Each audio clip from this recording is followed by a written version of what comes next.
يختم بمواقع النجوم وإنه لقسم لو تعلمون عظيم. جیسے کہ قریش کے لوگ کہتے تھے کہ اگر آپ اے نبی اے محمد صلی اللہ علیہ وسلم اگر آپ ہمیں اس طرح کی نشانیاں دکھائیں آپ کے لیے جو ہے مکے کے اندر فوری طور پر جو ہے باغ تیار ہو جائے, کھجوریں بھی ہو اس میں اور انگوروں کی بیلیں بھی ہو, سب کچھ ہو, یا یہ کہ آپ یہاں کوئی چشمہ برآمد کر کے ہمیں دکھا دیجئے, فوری طور پر چشمہ برآمد ہو جائے آپ کے حکم سے, یا یہ کہ آپ ذرا آسمان سے پر چڑھ کر اور پھر ہم دیکھیں کہ اتر رہے ہیں آپ اور کتاب آپ کے ہاتھ میں کتاب لے کر آپ آئے. یہ سورہ بنی اسرائیل میں سارے ان کے مطالبات درج ہیں. تو جس طریقے سے وہ کہتے تھے کہ اگر یہ دکھائیں گے تو ہم مان لیں گے, ایسے ہی یہود نے کہا الذین قالوا ان اللہ عہد الینا, یہ ہے جھوٹ اس میں کہ اللہ تعالیٰ نے ہم سے عہد لیا. آج بھی وہ تورات میں اولڈ ٹیسٹمنٹ میں کسی جگہ پر ایسی بات نہیں دکھا سکتے کہ اللہ نے یہ عہد ان سے لیا ہو اور یہ کوئی مستقل ضابطہ اور قاعدہ اور قانون جو ہے وہ شریعت کا بیان ہوا ہو. اللہ نؤمن لرسول حتی یاتینا بقربان, کہ ہم کسی رسول پر ایمان نہیں لائیں گے جب تک کہ وہ ایسی قربانی نہ دکھائے پیش کرے تاکلہ النار, جسے آگ بھسم کر دے کھا جائے. قل اے نبی کہہ دیجئے قد جاءکم رسل من قبلی, تمہارے پاس آتے رہے رسول مجھ سے پہلے بھی, بالبینات واضح نشانیاں لے کر, واضح معجزات لے کر, وبالذی قلتم اور وہ چیزیں بھی بعض ان میں سے لائے جو تم کہہ رہے ہو, تمہارے اس تقاضے کو بھی بعضوں نے پورا کیا. فلما قتلتموہ ان کنتم صادقین, تو تم نے ان کو قتل کیوں کیا اگر تم سچے ہو؟ اصل میں تو خباثت تمہارے اندر جو ہے وہ سرایت کر گئی ہے, تمہارے اندر جو ہے وہ در حقیقت یہ تو اوپر کی باتیں ہیں.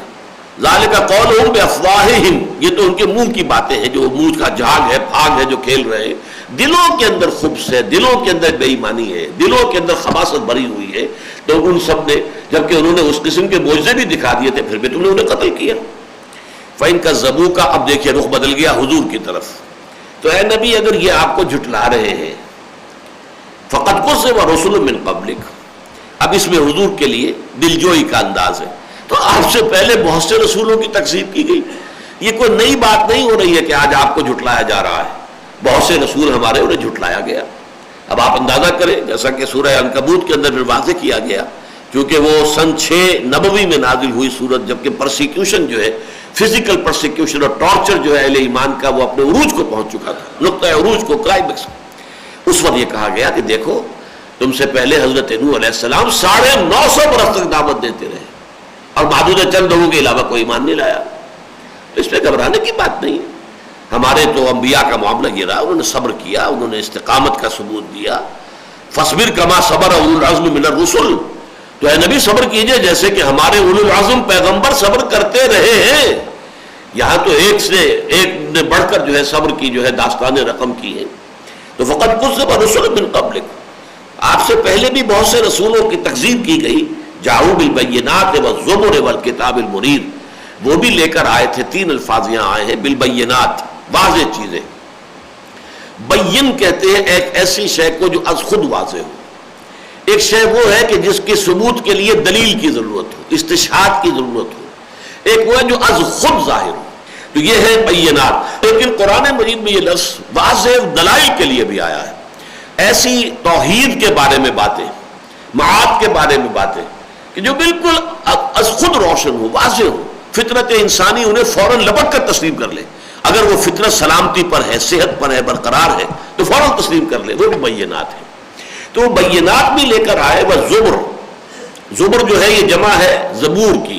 زبور اصل میں تو کہتے ہیں ٹکڑے کو, یعنی چھوٹے چھوٹے ٹکڑے, چھوٹے چھوٹے ٹکڑے. یہ مزامیر جو ہے, جو زبور کتاب ہے حضرت داؤد علیہ السلام کو جو دی گئی تھی, وہ اصل میں جیسے گیتانجلی جو ہے وہ ایک کتاب جو ہے اس میں بھی کچھ حمد کے ترانے ہیں, اسی طریقے سے زبور جو ہے در حقیقت وہ حمد کے ترانوں پر مشتمل ہے. اور وہ چھوٹے چھوٹے ٹکڑے علیحدہ علیحدہ ہیں, ان کو زبور کہا گیا ہے. اور زبر جو ہے پھر یہاں پر جو لفظ استعمال ہوا ہے وہ یہ ہے جو چھوٹے صحیفے دیے گئے. اللہ تعالیٰ نے کتابیں دی ہیں, وہ کتابیں تو 4 ہیں, تورات, انجیل, زبور, قرآن. جامع ترین کتاب قرآن. اس کے علاوہ صحیفے دیے گئے, صحف ابراہیم و موسیٰ. صحیفے ابراہیم کے کہاں ہیں, کس جگہ ہیں, ہمیں نہیں معلوم. لیکن اور صحیفے, یہ دانیال نبی کا صحیفہ ہے, یہ فلاں نبی کا صحیفہ، یہ جو ہے یہ بکس آپ کو مل جاتی ہیں اولڈ ٹیسٹمنٹ میں، تو یہ صحف ہے، یہ زبر ہے۔ والکتاب المنیر، اور روشن کتاب۔ یہ روشن کتاب سے یہاں مراد جو ہے وہ تورات ہے۔ تورات کتاب ہے، پہلی کتاب جو نازل ہوئی وہ تورات ہے، آخری کتاب جو نازل ہوئی وہ قرآن ہے۔ درمیان میں زبور اور انجیل۔ زبور میں صرف حمد کے ترانے ہیں، کوئی احکام نہیں ہے، کوئی شریعت کے احکام نہیں ہے، کچھ نہیں ہے۔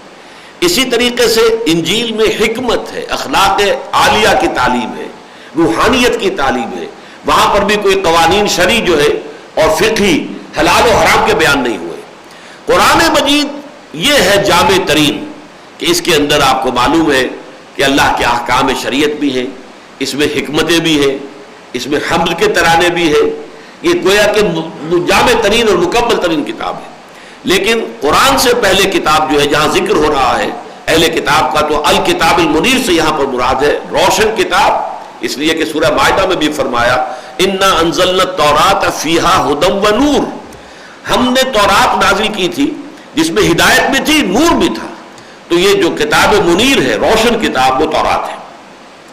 کل نفس ذائقۃ الموت، ہر ذی نفس کو، ہر جاندار کو موت کا مزہ چکھ کر رہنا ہے۔ وَإِنَّمَا تُوَفَّوْنَ أُجُورَكُمْ، اور تمہیں اجر، تمہارے بدلے پورے پورے دے دیے جائیں گے۔ اب یہ توفا، یہ یہاں پر آپ دیکھیے وفا یوفی، پورا پورا دے دینا، کسی نے پورا دے دیا، وفا یوفی توفیتن، اور اسی کا مفعول بنے گا ثم، یہ مجہول، ثم توفونا، پھر تمہیں پورا پورا دے دیا جائے گا، اجورکم، قیامت کے دن، یوم القیامہ، تمہارے سارے اجر، بھلائی کا بدلہ بھلا، برائی کا بدلہ برا، برائی کی سزا ملے گی تو بھرپور ملے گی، اور نیکی کا بدلہ ملے گا تو نہ صرف بھرپور بلکہ اضافوں کے ساتھ ملے گا۔ وہ تو اللہ تعالیٰ اپنے فضل سے جتنا چاہے اس کے اندر اضافہ کرے، اگرچہ گناہ کی سزا اس کے جرم کے متوازی اور متوازن وہ ملے گی، جتنا اس کا جرم ہے اتنی سزا، لیکن جہاں تک تعلق ہے نیکی کے اجر کا، وہ اللہ تعالیٰ اپنی طرف سے جتنا چاہے گا اضافہ کر دے گا۔ ذالک فضل اللہ یؤتیہ من یشاء۔ فمن زحزح عن النار، باقی اونچے درجات جو ہیں وہ تو اور بہت بڑی بات ہو جائے گی، لیکن اصل کانٹے کی بات کیا ہے؟ فمن زحزح عن النار وادخل الجنۃ فقد فاز، جو کوئی بھی بچا لیا گیا آگ سے اور داخل کر دیا گیا جنت میں تو وہ کامیاب ہو گیا۔ فزت ورب الکعبہ، یہ فاز ہی سے وہ لفظ بنا، فزت، میں کامیاب ہو گیا۔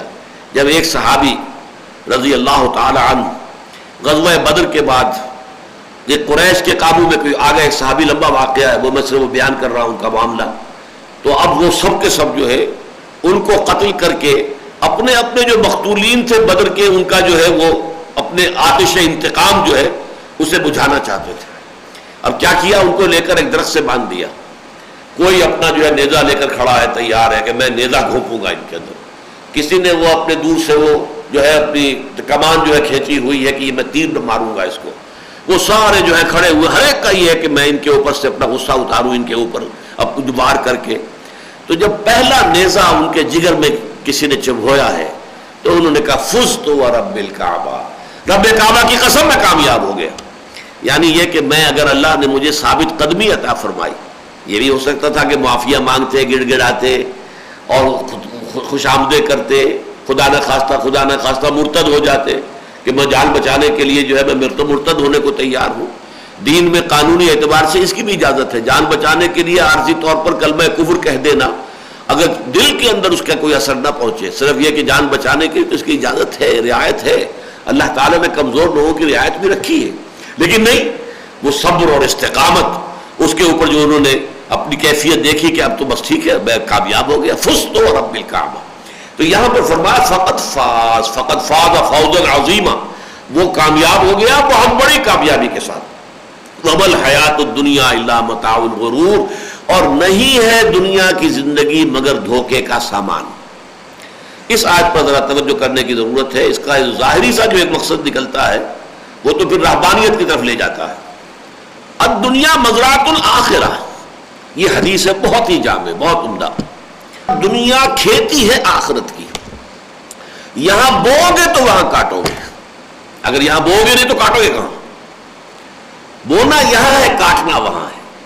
اگر یہ رہے سامنے تو دنیا بہت قیمتی ہے، الدنیا مزرعۃ الآخرہ۔ اور اگر یہ مقصود بن گئی، جیسے کہ سورہ کہف میں کہا گیا ہے، کیا ہم بتائیں تمہیں قل هل ننبئکم بالاخسرین اعمالا الذین ضل سعیہم فی الحیاۃ الدنیا وہم یحسبون انہم یحسنون صنعا، تمہیں بتائیں کہ اپنی بھاگ دوڑ، محنت، جد و جہد، زندگی بھر کام کیا، محنت کی، مشقت کی، دن رات ایک کر دیے، لیکن اپنی اس محنت اور جد و جہد کے اعتبار سے ناکام ترین لوگ کون ہیں بتائیں؟ قل هل ننبئکم بالاخسرین اعمالا الذین ضل سعیہم فی الحیاۃ الدنیا، وہ لوگ کہ جن کی ساری سعی و جہد، بھاگ دوڑ، محنت، مشقت دنیا کی زندگی ہی میں گم ہو کر بھٹک کر رہ گئی، ان کا مقصود و مطلوب دنیا تھی، لہذا اب ان کی وہ ساری محنت، اس میں آخرت میں انہیں کچھ ملنے والا نہیں، وہاں کوئی بھلا نہیں ہونے والا۔ محنتیں بھی کی، مشقتیں بھی کی، زندگی میں بھی آرام کی بجائے جو ہے دن رات محنت کر کے جو ہے وہ زندگی بتائی ہے، لیکن یہ کہ آخرت میں کچھ بھی ہاتھ پر لے آنے والا نہیں۔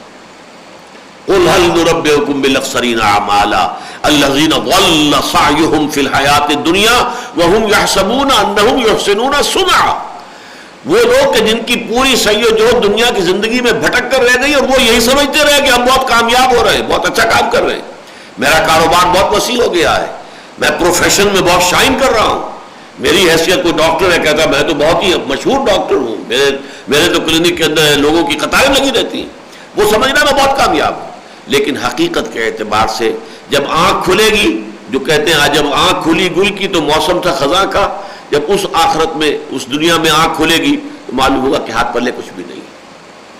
وَمَا الْحَيَاةُ الدُّنْيَا إِلَّا مَتَاعُ الْغُرُورِ، اور نہیں ہے دنیا کی زندگی مگر دھوکے کا سامان۔ اگر وہ حجاب بن گئی ہے تمہارے اور تمہارے رب کے مابین، اگر یہ دنیا حجاب بن گئی ہے تمہارے اور آخرت کے درمیان، تو پھر یہ گھاٹے کا سودا ہے اور یہ دھوکے کی ٹٹی ہے۔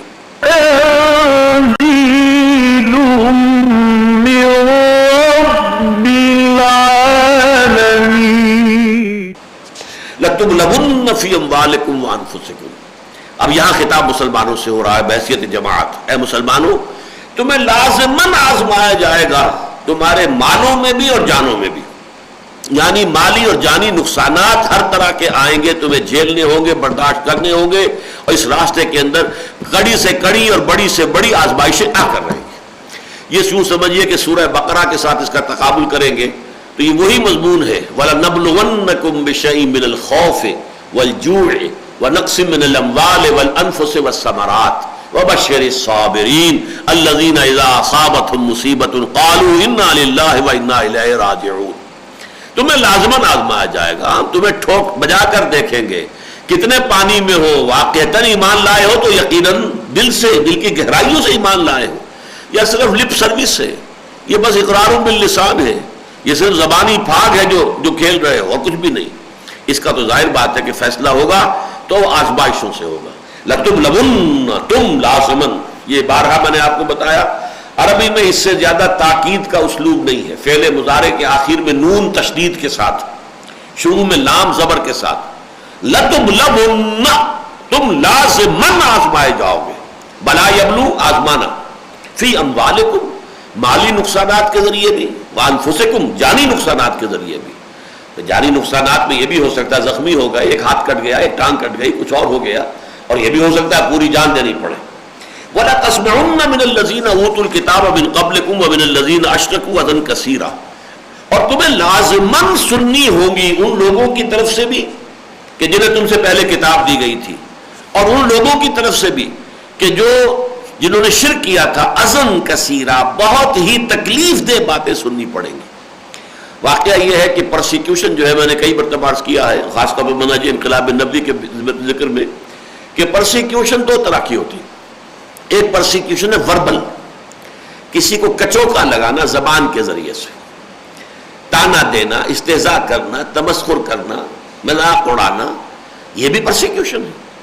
حضور کے ساتھ یہ پرسیکیوشن ہوئی ہے 3 برس تک، کسی اور صحابی کو کچھ نہیں کہا گیا 3 برس مسلسل، آغاز وحی کے بعد سے لے کر اور سن 4 نبوی کے آغاز تک ساری پرسیکیوشن جو تھی وہ صرف حضور کی تھی صلی اللہ علیہ وسلم، اور وہ بھی فزیکل نہیں تھی، وربل تھی۔ مجنون ہے، پاگل ہے، دماغ خراب ہو گیا ہے، معلوم ہوتا ہے کہ کوئی بدروح جو ہے وہ ان کے اوپر آ گئی ہے، کوئی آسیب کا سایہ ہو گیا ہے، شاعر ہے، ساحر ہے، کہیں سے سحر سیکھ کر آ گئے، مسحور ہے، ان کے اوپر تو کسی نے جادو کر دیا، وغیرہ وغیرہ۔ یہ سارا وربل پرسیکیوشن تھا جس کے بارے میں قرآن مجید میں سورہ حجر میں آیا ہے وَلَقَدْ نَعْلَمُ أَنَّكَ يَضِيقُ صَدْرُكَ بِمَا يَقُولُونَ۔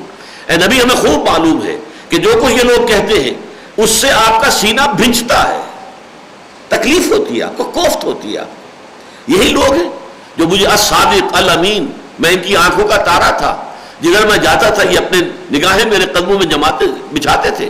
آج یہ لوگ پاگل کہہ رہے ہیں، مجھے مجنون کہہ رہے ہیں، شاعر کہہ رہے ہیں، ساحر کہہ رہے ہیں، مسحور کہہ رہے ہیں، کذاب کہہ رہے ہیں، معاذ اللہ، کذاب، ساحر کذاب، یہ الفاظ تک کہیں گے۔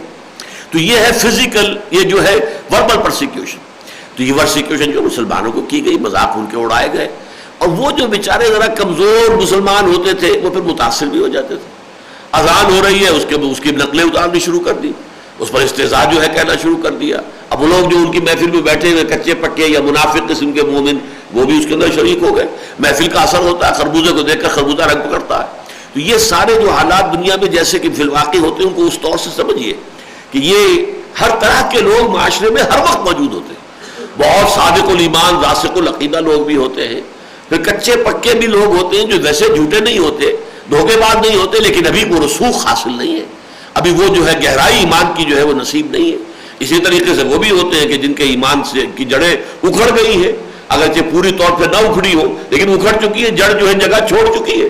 کچھ وہ بھی ہیں کہ جن کی جڑیں بالکل ہی اکھڑ گئی اور جو ہے ایمان کی جگہ نفاق نے ڈیرے ڈال لیے۔ تو مختلف شیڈز کے لوگ موجود تھے، لیکن یہاں فرمایا تمہیں لازماً یہ سب کچھ برداشت کرنا ہوگا۔ حضور سے بھی اسی لیے سورہ مزمل میں کہا گیا تھا وَاصْبِرْ عَلَىٰ مَا يَقُولُونَ وَاهْجُرْهُمْ هَجْرًا جَمِيلًا۔ اے نبی صبر کیجئے ان تمام باتوں پر جو یہ کہہ رہے ہیں آپ کے بارے میں، اور ان سے لا تعلقی اختیار کر لیجئے، لیکن خوبصورتی کے ساتھ۔ لا تعلقی ایک ہوتی ہے لٹھ مار کر علیحدہ ہونا، اور لا تعلقی ایک ہوتی ہے اچھا بھائی پھر آپ کی سمجھ میں میری بات نہیں آ رہی ہے، میں شاید نہیں اپنی بات سمجھا پا رہا، پھر کبھی انشاءاللہ ملاقات کریں گے، پھر بات کریں گے۔ اب اس وقت جو ہے کوئی فائدہ نہیں مزید جو ہے ہم اپنا وقت لگائیں اس پر، اس لیے کہ میری بات آگے سمجھ میں نہیں آ رہی ہے، یا میرا قصور ہے میں سمجھا نہیں پا رہا ہوں آپ کو۔ تو خوبصورتی کے ساتھ علیحدہ ہونا، یہ ہے وہ علیحدہ ہونا۔ وَاهْجُرْهُمْ هَجْرًا جَمِيلًا۔ فرمایا لَتُبْلَوُنَّ فِي أَمْوَالِكُمْ وَأَنفُسِكُمْ وَلَتَسْمَعُنَّ مِنَ الَّذِينَ أُوتُوا الْكِتَابَ مِنْ قَبْلِكُمْ وَمِنَ الَّذِينَ أَشْرَكُوا أَذًى كَثِيرًا وَإِن تَصْبِرُوا وَتَتَّقُوا، اگر تم صبر سے کام لو اور تقوی کی روش اختیار کیے رکھو، فَإِنَّ ذَلِكَ مِنْ عَزْمِ الْأُمُورِ، تو یہ بڑے ہمت کے کاموں میں سے۔ وہاں پر بھی سورہ بقرہ کی آیات میں نے آپ کو سنائی کہ فَبَشِّرِ الصَّابِرِينَ الَّذِينَ إِذَا أَصَابَتْهُمْ مُصِيبَةٌ قَالُوا إِنَّا لِلَّهِ وَإِنَّا إِلَيْهِ رَاجِعُونَ۔ اس طریقے سے سپردگی، اپنے آپ کو حوالے کر دینا اللہ کے، کہ ہم ہیں اللہ ہی کے، اللہ ہی کی طرف سے ہمیں لوٹ جانا ہے، اور جو اللہ کی طرف سے آئے کہ ہر چیز ساقی ماریخ عین الطافست۔ وَإِذْ أَخَذَ اللَّهُ مِيثَاقَ الَّذِينَ أُوتُوا الْكِتَابَ، اور ذرا یاد کرو اب یہ قرآن کی طرف سے فرد جرم عائد کی جا رہی ہے یہود پر، اور خاص طور پر اس کے علماء پر۔ وَإِذْ أَخَذَ اللَّهُ مِيثَاقَ الَّذِينَ أُوتُوا الْكِتَابَ، اور یاد کرو جب کہ اللہ نے میثاق لیا تھا، عہد لیا تھا ان لوگوں سے جنہیں کتاب دی گئی۔ کیا میثاق تھا؟ لَتُبَيِّنُنَّهُ لِلنَّاسِ وَلَا تَكْتُمُونَهُ، تم لازماً اس کتاب کی تبیین کرو گے، توضیح کرو گے، وضاحت کرو گے، اسے پھیلاؤ گے، اس کی نشر و اشاعت کرو گے لوگوں کے لیے، اسے چھپاؤ گے نہیں، وَلَا تَكْتُمُونَهُ، چھپاؤ گے نہیں۔